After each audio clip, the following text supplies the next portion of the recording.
Friday Night Funkin', criado em 2020, foi um dos jogos de ritmo que mais fizeram sucesso nos últimos anos. O jogo fez tanto sucesso que vários youtubers faziam vídeos diários de Friday Night Funkin' porque dava muita view. E pra vocês terem uma noção, o Core na época parou de fazer vídeos de FNAF e começou a fazer Friday Night Funkin' porque dava view pra caramba. Eram vídeos diários de novos mods e mais. E o jogo possuía vários tipos de mods, um sempre melhor do que o outro. Alguns eram mais difíceis e outros eram mais detalhados. E até hoje fazem mods inovadores de Friday Night Funkin', só que eles não são tão famosos que nem na época, e eu já vou falar disso daqui a pouco. Em 2021, esse jogo atingiu seu maior auge, tendo várias pessoas falando nas redes sociais sobre o jogo e mods sendo lançados frequentemente. Tipo, se você pesquisasse Lula vs Bolsonaro Friday Night Funkin', aparecia um mod sobre. Era inacreditável porque a criatividade era ilimitada. E um dos mods que eu mais gostava de jogar era do Agot, que tinha ritmos muito bons. E o mod mais difícil que eu já passei foi o de Salsicha, porque justo na última música eles adicionam mais 4 teclas para você apertar e você tem que se contorcer no teclado para passar. E a gente podia ver que a comunidade gostava muito de fazer os mods, porque eram feitos com muito carinho. Cada mod tinha o seu diferencial e tinham várias histórias muito boas. Tá, até agora você falou só dos mods, mas e o jogo oficial? O que aconteceu?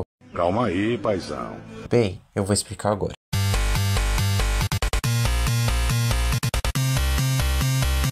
Após o sucesso da Week 7 Friday Night Funkin', eles anunciaram a Kickstarter do jogo. E o Kickstarter deles chegaram a 2 milhões de dólares. Mas teve um problema. Quando você doava uma certa quantia no Kickstarter do Friday Night Funkin', você ganhava algum benefício, tipo disco de vinil, camiseta ou estampa. E tinha um certo prazo para eles entregarem todos os benefícios. E eles tinham uma empresa parceira que fariam os discos de vinis para eles, só que esses discos demoraram muito para sair e estão sendo entregues só agora. Em 2023 eles conseguiram entregar alguns, mas tem outros que estão bem atrasados ainda. E dá pra entender, porque o número de pessoas que doaram pro jogo foram muito altas. E na época, a equipe era formada por 4 pessoas. E eles tinham uma meta, caso tal valor fosse arrecadado, que seria tipo uma semana nova, 4 semanas novas, novas animações. Todas as metas foram cumpridas, ou seja, eles teriam que fazer tudo que prometeram. E essas metas mais a treta com a Kickstarter resultou em um atraso de 3 anos para lançar uma nova atualização pro jogo. E nesse atraso de 3 anos, quem estava carregando o jogo era a própria comunidade. Só que mesmo com cada lançamento de mod sendo um melhor do que o outro, isso não adiantou pro jogo acabar flopando em 2022. Porque se o jogo oficial não acrescentar nenhuma novidade, o jogo vai acabar flopando. Eu vou dar um exemplo aqui. O Minecraft ele acaba flopando por um tempo, mas quando ele lança uma nova atualização, a audiência sobe de novo. E mesmo que a empresa em 2024 tenha lançado uma update, isso demorou 3 anos e o hype do jogo já tinha passado. E na minha opinião foi tarde demais. Eles deveriam ter aproveitado um pouco do hype do jogo e ter lançado algumas atualizações leves. E pelo incrível que pareça, essa atualização foi muito boa, só que ela não teve tanto hype. Eles adicionaram as cenas animadas, adicionaram músicas novas, adicionaram o Pico como jogável, mas infelizmente muitos desistiram do Friday Night Funkin' por conta da demora. O jogo até voltou a ter um certo hype em 2024 quando lançaram o mod do Silly Billy, e esse mod do Silly Billy é sensacional, porque no meio da música ele começa a parar de cantar em ritmo e começa a falar. E cara, até eu voltei a jogar o jogo por causa desse mod em específico, mas depois desse mod o jogo voltou a ficar muito esquecido, não tivemos outro mod revolucionário dentro do jogo. Tem até uma galera que ainda joga o jogo, mas são poucos hoje em dia, não é que nem Roblox, Minecraft. E acredito eu que os desenvolvedores não vão voltar a ter aquele hype que eles tinham em 2021. Só se eles fizerem alguma atualização revolucionária dentro do jogo e o pessoal volte a jogar, que nem foi Silly Billy. Mas com as updates que o jogo vem tendo, eles vão conseguir pelo menos ter uma base de fãs melhor. Porque em 2023 o jogo caiu no fundo do esquecimento e em 2025 ele é pouco lembrado. O jogo na gringa ele é um pouco lembrado, mas no Brasil ele foi bem esquecido. Mas bem, esse foi meu ponto de vista sobre o Friday Night Funkin' e o porquê ele foi esquecido. Eu espero que vocês tenham gostado desse vídeo, fiquem com Deus e fui!